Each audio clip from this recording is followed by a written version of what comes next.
2000s was a weirdly magical decade for video games, wasn't it? Games were the most experimental they had ever been, 3D gaming was out of its infancy and given us some of the best platformers we will ever get. There was a console for just about everyone, young, old, hardcore, casual, it didn't matter. And do you want to know the best part? We had not just one analog stick on our controllers, but two. But also, and in my opinion, most importantly, this was the era that helped me to realize that video games are art. For me personally, my golden example will always be the Metal Gear Solid series, which would prove that the games can feel like movies, and not just bright flashing colours as you're speeding by on a go-kart. Or Wild Hog for that matter. It's a great series of games that will continue to grow and improve on each other, but also offered a great story as well. But Jolly, don't you think that this game has aged a little bit? No! Don't be ridiculous! Where do you guys keep getting the idea that this game is aged like cheese? For me, it's actually aged like a fine wine, in my opinion. That vintage PlayStation 1 era feeling. 1998, if I recall. Man, that was a good year. This, my friend, is what I call a Merlot Gear Solid. And despite its age, I personally do believe that it is still held up all these years. With its gripping story and cinematic flair unlike any other, voice acting and use of cinematography that felt like you were watching a movie. Which is fitting considering that the director for these games, Hideo Kojima, wanted to be a film director at first, but when that didn't pan out, he took that knowledge and transferred it over to video game directing. And with me saying that, I actually believe that I've went ahead and proved a point that I've had for years. That's the fact that video games and filmmaking go hand in hand. Heck, it's one of the reasons why movie tie-in games are so highly praised. Most of the time. But yeah, video game tie-ins are great, aren't they? They allow us to control our favourite characters, we get to revisit scenes from the movie, and if the developers are creative enough, they can expand on the lore of the movie, or sometimes just create all new exclusive stories you can only get on the games, man. I wonder if there are other movies out there that would benefit from having a movie tie-in. Oh, hi, The Godfather! So, I want to be completely honest with everyone here. The idea of a Godfather video game has always confused me. Dare I say it, it's an idea that shouldn't work at all. I mean, here you have this incredibly directed, masterfully acted, slow-paced crime drama that sees the Corleone family involved in this cycle of violence, betrayal, murder, and revenge, shattering Vito Corleone's values and ruining the importance and the sanctity that is family, and then turn it into a fast-paced GTA-like open world where you gun down hundreds of mobsters with a Tommy gun. And yet, from what I've seen online, whenever this game is brought up, I've seen nothing but praise for it. And from what I've read, this isn't just rose-tinted glasses either. The Godfather video game is a genuinely well-made, fun crime sandbox that takes the story of the Godfather and allows you to play through it with an in-game created protagonist. But I'm going to say something that might offend some of you, and I hope you guys don't take this to heart. But why The Godfather? I mean, the movie released in 1972 while the game was released in 2006. That's a 34-year gap. By that point, you're not really capitalizing on the release anymore like you would with other movie tie-in games.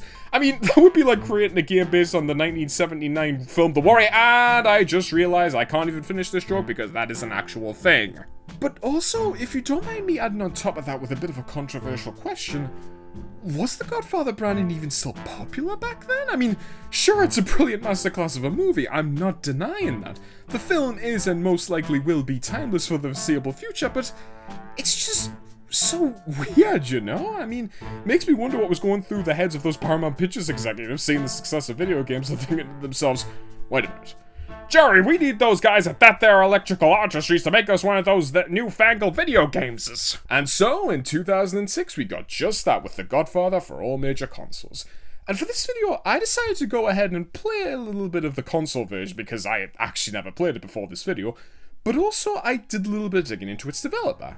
The one and only EA Redwood Shores. Yes, the same Redwood Shores that would go on to make those really good James Bond games after Rez GoldenEye, the Tiger Woods PGA Tour series, and in my opinion, the criminally underrated The Simpsons game in 2007. Seriously, I need to talk about this game in a video someday. This game is genuinely one of the best in the series. Yes, I even think it stands toe-to-toe with Hit and Run, and I know that sounds very blasphemous. But let me ask you something. Does Hit and Run have a Pikmin-esque system where you persuade the residents of Springfield into beating the daylights out of children and police officers? I'm still wrong here, aren't I? Well, I have learned something here today. Never argue with people's nostalgia. Now, before anyone gets too overexcited, being all like, oh boy, Jolly's talking about the Godfather game on PlayStation 2, I remember playing that when I was too young to be playing games like that. Well, folks, unfortunately, I'm going to be disappointing you here because that's not the version that I'll be talking about today. Sorry, guys. Instead, you'll be hearing me talk about the PSP version because that's the one that I played on my cousin's PSP, and it's arguably the one that I have the most knowledge in. Oh, but Jolly, why on earth are you playing the PSP version? Don't you know that's arguably the worst version? Whoa, okay there, buddy, watch your language there. On this channel, we don't say worst, we say weakest. And yes, I'm well aware that the PSP version is arguably the worst version out of the bunch. What was once a fully explorable open world on the consoles had to be seriously truncated to fit on the PSP, forcing the game to go for more of a mission-based structure, features that had to be reworked because the open world was so truncated, and character models that look less like characters and more like mannequins with faces drawn on them, akin to what we saw in the original Resident Evil. Oh my god. But here's the thing. Playing the game all those years ago back on my cousin's PSP, I discovered that this version had a separate exclusive mode all its own, and it's one you can only play on the PSP, Mob Wars. But you'll have to forgive me when I say that when we first started the game, Mob Wars isn't unlocked yet, and we gotta go through the tutorial-y aspects of the game first. Wait, is tutorial-y even a word?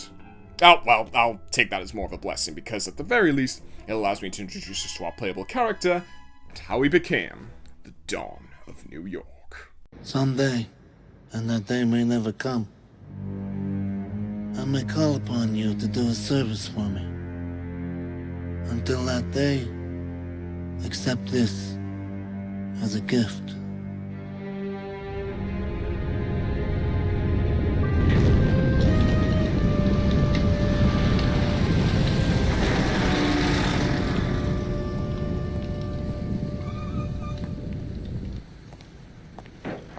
Don Corleone. Our story starts off in 1936, 9 years before the events of the movie. He's a weak Associate of the Corleone family, Johnny Trapani, is handed in his week's take, with plans to take his wife, Serafina, out to celebrate. Yep, life couldn't be any better for him. Oh god, I spoke too soon again!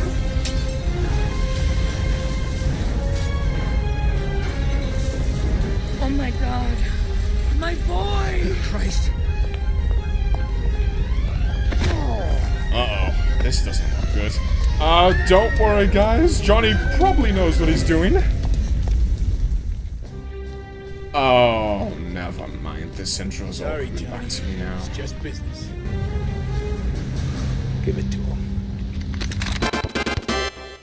When you are old enough, and the time is right, you will take your revenge. That we shall. Cut to 8 years later, and a now adult Aldo Trapani is about to be welcomed into the Corleone family. His mother, speaking to Vito Corleone, is concerned for him, however. Yeah, like any loving, caring mother would be. She fears that he's become mixed in with a bad crowd, so Don Corleone sends Luca Brasi to help him teach his ex-gang members a lesson and get him into a new and hopefully better life. From here, we get a few tutorial missions teaching us how melee combat works, as well as everything we need to know about the extortion mechanic. And to get us started, Luca wants us to teach this guy, Emilio Brunetti, a lesson for, quote, not giving a damn about paying us respect. He's giving his kickbacks to the Tatalians. Needs to be taught a lesson. So, after, persuading Emilio into siding with the Corleones, we buy out the racket he's hiding, bribe Joe Galtasino into laying off us for another day, and move on to a grave situation where we tag along with Paul Legato and game-exclusive character Marty Malone. Ain't a pretty sight, but My friends call me Monk. To go and teach Kevin Moonan and Jerry Wagner a lesson in respecting women. now it's too late. After that, Luca wants to see us again to teach us how to fire a gun. Damn, these poor mannequins don't stand a chance. Looks like they'll be sleeping with the fishes. Anyway, after a brief mannequin massacre and busting up some poor schmuck's car, Luca reveals that he has to do something for the Dawn. Now, if you've seen the movie, you can probably guess what's about to happen. We all know where this leads. To the scene where Luca is assassinated at the hands of Bruno Tattaglia, Virgil Sollozzo, and an unknown assailant. But in-game, there's more to it than that. Aldo witnesses Luca's assassination, and instead of following Luca's orders... If anything happens, get out of there fast and find Monk. Aldo decides to take matters into his own hands, confront the killer, and kick this ass's ass in, and deliver some much-needed revenge. And I'm so glad that my footage has me performing an execution animation on him. That was satisfying. Might as well help myself to some money from the cash register and a swig from the health drink on the counter. And from here, we can finally access Mob Wars. And before anyone says something dumb like, oh, this mod's not gonna be that interesting, Jolly, you're wasting your time. Okay, well, okay then, dude, no need to get so heated. I mean, I haven't even mentioned how Mob Wars works yet. And also, I would appreciate it if you didn't question me about my business. I'm the one running the show here. If you want to argue with me, see me outside. Anyway, for those of you who haven't played this version of the Godfather video game, Mob Wars is actually a really clever way for the game to incorporate the PlayStation 2 racket takeover mechanic onto the PSP. And the way the game does this is that it takes the rackets from the PlayStation 2 version, segments them off into these small little areas, and more importantly, stops you from running off with this, you can't go that way in like message. Alright though, let's begin by giving you the brass tacks on what Mob Wars is actually about. Your overall objective is to wipe out the 4 families, take back New York City under the Corleone name, and earn the title of Don of New York City. And to do that, you need to complete the 4 compound missions. Think of them as a final boss for the family.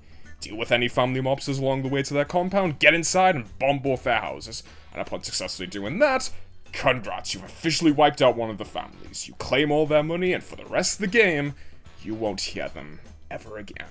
This is a big boost of progress for your overall completion. It sounds like a monumental task for sure, but not a problem for yours truly, folks. Let's get in there, guns a-blazing, and show these goombas that I have the cojones to—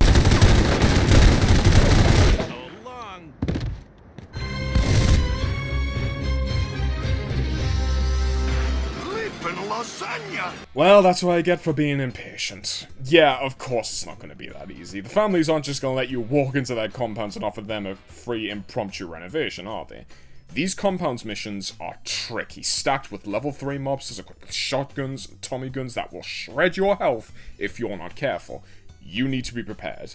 And in order to do that, you'll need to earn respect to level up, earn money for ammo and weapon upgrades, and learn how to use your cards effectively in order to put your vendetta, heat, and fortification bars in an advantageous position for you. Oh crap, I forgot about these bars, didn't I? Okay, let's make it quick. Vendetta is essentially a measurement of the family's anger towards you. Killing their mobsters and taking over their rackets increases this. Not only does the bar dictate how likely they are to attack your businesses, but it also increases how strong they are, so yeah, you're better off keeping this as low as you can. Heat affects how likely the family is to be raided by the police. If the police are raiding an enemy family's racket, the racket won't earn money for that day. So if you think it's a good idea to disrupt a business for a day, then yeah, go right ahead. Hey, any advantage is a good advantage.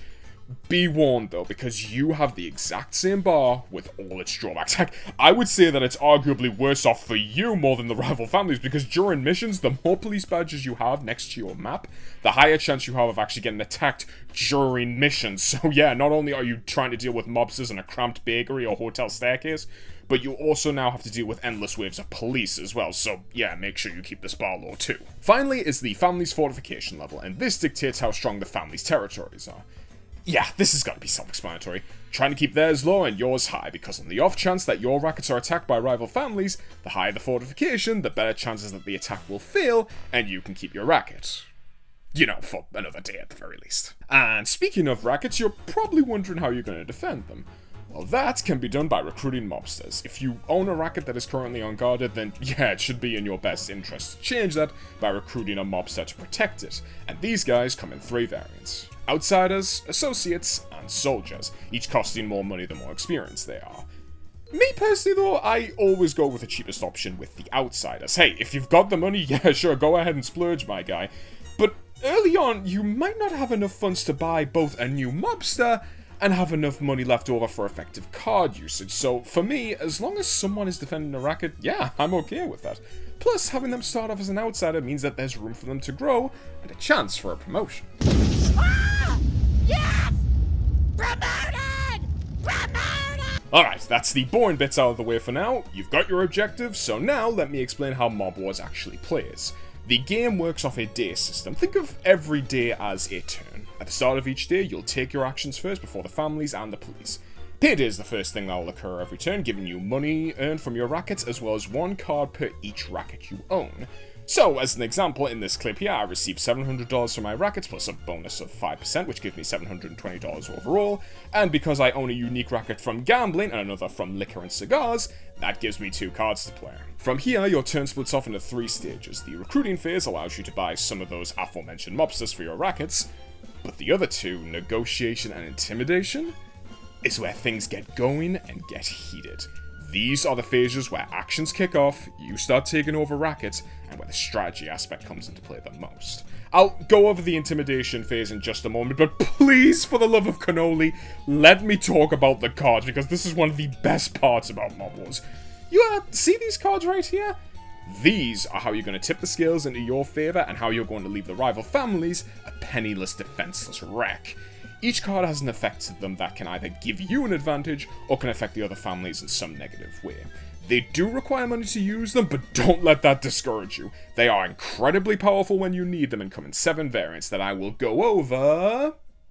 Bribe cards are all about getting the police off your back and under your thumb. They reduce your heat level and can be used to give your racket some much needed breaks. Not only that, but they can also be used to interfere with other families and help to reduce their vendetta against you. Yep, just like in the PlayStation 2 version, it's always nice to have the police in your back pocket. Hit cards are all about weakening a family's presence in a territory. Before selecting a territory, check the presence stat and its color represented by this symbol here. Red means a high presence of enemy mobsters and green means low. These cards can be extremely helpful as they can help you chip down the number of mobsters you have to face during a mission. If you're about to attack a racket but you're concerned about the mobster's presence, then yeah, do yourself a favor and use some of these cards. Transport cards are pretty straightforward. Use this card on a friendly mobster and they can travel either 2 or 3 territories from their starting position. Doesn't sound as useful as, say, steal money or reduce heat, but it can have some good uses. If there's a racket that you want to get to quickly or you just want to head straight to the compound, then yeah, use it for that. Plus, if you attach this card onto a mobster, the effect doesn't vanish until you actually use them, so you don't have to use that mobster's increased travel distance right away until you're good and ready and you have a plan. Oh, favor cards, I love these ones. These ones are all about stealing either money or cards from other rival families. And while I'm here, I'm just going to go ahead and answer a few questions in advance. Yes, these stolen cards can be used immediately in the exact same turn, and 2, yes, the amount of money that you steal will always be more than the cost of the card itself. These cards feel so unscrupulous, but it's just so fun to leave the enemy families with no money, no cards, or both for their turn.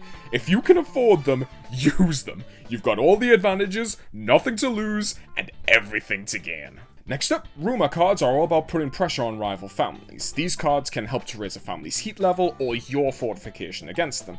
Sounds kinda simple, doesn't it? Oh, yeah, definitely, but it never hurts to disrupt a family. Hell, they'll be doing the same thing against you, man. The time for playing fair is long gone as far as I'm concerned. Respect cards are all about improving your mobsters. These cards can either give your mobsters a varying amount of respect, or can just outright promote them on the spot. These cards are another great way of leveling up your mobsters, and sure, you can still level them up by moving them to unknown rackets and completing the missions, or you can just wait for a racket that they're guarding to be attacked. But these cards can still do good in speeding up that promoting process. And finally, alliance cards are all about making peace with the family, ensuring that they don't attack you at the cost of you promising to do the same. If there's a family that's been giving you trouble, or you fear that one of your rackets is in danger from one of them, then don't be afraid to use this card against them. It can allow you to focus on other families, or it can even stall for a little bit of time while you build up defenses against a possible attack. And when you're good and ready for a counterattack, use the other variant of this card to break said truce and show them that you had your fingers crossed behind your back this entire time. Right, now that I've talked at length about the cards, let's actually get into a mission and start taking over territories in the intimidation phase. Here you can move your available mobsters to another territory in an attempt to take it over.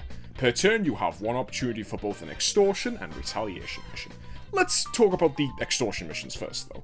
If a territory is not being controlled by a family, you can engage in what's known as an extortion mission, where you go in and attempt to extort the owner into giving their kickbacks to the Corleones. So, upon entering the store, find the owner and just talk to him. There's no need to get violent, there's no reason to start breaking people's kneecaps.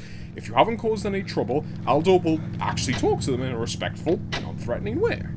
If your club's gonna succeed, you're gonna need some protection. Now, from here, the situation can go either one of 2 ways. 1, the owner agrees, you get paid, back to the car, your mobster gains some respect, next mission, happy days! Or 2, and this is unfortunately the most likely outcome. If your club's gonna succeed, you're gonna need some protection. You're chump change. Beat it. The owner will tell you to go stick your head in a toilet and flush off. Oh well, sorry lady, you did bring this on yourself. Okay guys, I think now might be a good time to introduce you to the pressure bar. This bar has 2 points that you need to keep in mind. Their breaking point, and the point where they'll fight back. All you need to do is get this pressure bar up to their breaking point, and voila, you've successfully extorted them. Hopefully you didn't go too far and accidentally kill them, but don't worry, that shouldn't be a problem, because there should be plenty of opportunities to raise their pressure without needing to clag the poor owner over the head with a baseball bat. Maybe start by smashing the place up a little bit, break open the cash register while you're at it. That's a personal favourite of mine. But then again, there is also no shame if you were to start throwing hands like your Rayman. Grab a hold of them, swing them around, slam them into walls, maybe show them your new upgraded gun if you catch my drift, or maybe just show it to some of their customers. Do anything you can to build up that pressure meter. And, as a bonus, if you continue to build up that bar past the breaking point, you'll also earn some extra cash in hand. Yep, whatever money you successfully extort is put straight into your total. Whatever you do, however, don't get greedy, because if you push someone too far, they won't just fight back, but they'll also refuse to be extorted. And yes, what I've described here also happens in the PlayStation 2 version, but with that, all you need to do is leave and come back later when the owner's cooled off. Unfortunately, you're not going to get that luxury on the PSP version. Push someone too far in that version, and you will fail the mission outright. Yep, congratulations, buddy. Not only have you gone and wasted a turn, but also your mobster that you sent to that territory has lost respect, and most likely will be demoted. But don't worry though, you'll get plenty of chances to learn the ropes and perfect your art, that is intimidation. After you manage to destroy one of the family compounds, all rackets that they owned will be forfeited and turned into more potential extortion missions ready to be claimed. So don't pass up the opportunity to claim another free racket, because if you do, it'll fall into the hands of another family, and you'll end up having to take it back from them. Which segues me nicely into the retaliation missions. Yeah, forget about playing nice in these ones. The owner is not here and the place will be filled with rival family members who aren't too keen on seeing your face and will shoot you on sight. Don't worry guys, I was just gonna do the same anyway. You knuckleheads ain't even worth the effort. Now, unlike extortion missions, retaliation missions come with one of 3 objectives. I would go over them, but I just realized that all of them are kind of redundant to explain because they're all more or less the same. Look, just get in there and either shoot all the mobsters, shoot a specific target on your hit list who's being guarded by shootable mobsters, or get into a building and bomb the business. While shooting mobsters. Yeah, I know it probably sounds really repetitive, but remember, every successful mission means a boost of respect and more money in your pocket at the start of your next turn. And it means less money and less cards for your rivals as well. Well, that's all my notes for Mob Wars, guys. I'm ready to wind down the video now. But I'm not just gonna end the video like that, obviously. You guys are here for the full experience, aren't you? At least I hope you are. I did spend a lot of time on the script, you know. But before that, I just want to say that replaying this version of The Godfather with the Mob Wars side mode was a cool bit of nostalgia to come back to, and it's a great way of fitting those rackets onto the PSP. Sure, taking over rackets in the console version is fun and all, plus the threat of the rival families wanting revenge is always something that you need to keep in mind. But to me, the PSP version makes the families feel more dangerous in a way. And what do I mean by that? Well, do you remember when I explained all the effects of those cards? Yeah, well, the rival families can do just the same to you as well. They can steal your money, they can put you in hot water with the police, and even kill off your friendly mobsters defending your territories. At times, it feels like you're versing other players, constantly getting bullied by them, as all your plans to one-up them are stomped by them two-upping you. And thankfully, while they won't attack your compound and you won't lose the game or anything like that, you still need to very much push back hard enough to get out of that hole, turn things around, and start bullying them. And as you start taking control over more rackets, you earn more money, you can play more cards, you have the funds to defend more territories, and one by one, you push them back into their compounds. First the Talias, then the Strachey, then the Cunios, and finally the Barzinis. And a little tip from me, leave these guys until last. Not only does it make for a great finale battle for the compound, but you will need all the help you can get from upgrades and skill points. During my playthrough, I got taken up by these guys twice, attempting to blow up their compound. But you know what they say, 3rd time's the charm.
It's me, Mario.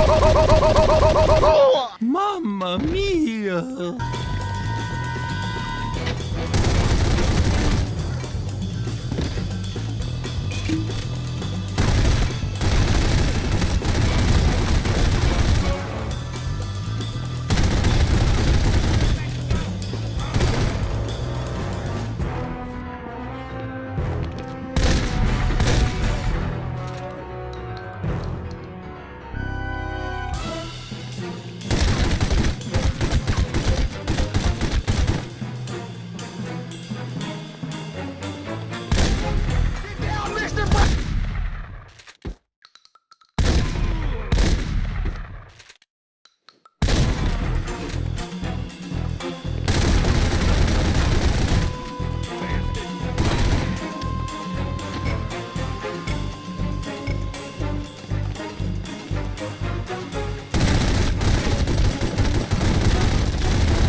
Don't ask me what the heck happened here. These guys all died, but I'm perfectly fine despite the fact that I'm closer to the building. I don't know, man. It's PSP glitchiness. What are you gonna do? Okay, back to the Mobster Massacre.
As always, folks, thank you very much for watching. Now, if you'll excuse me, I've got some unfinished business to attend to.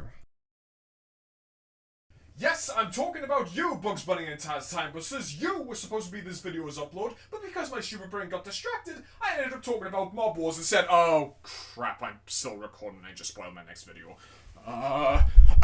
Guys, you didn't hear that, okay? Yes? Okay? Good. Right, turn off.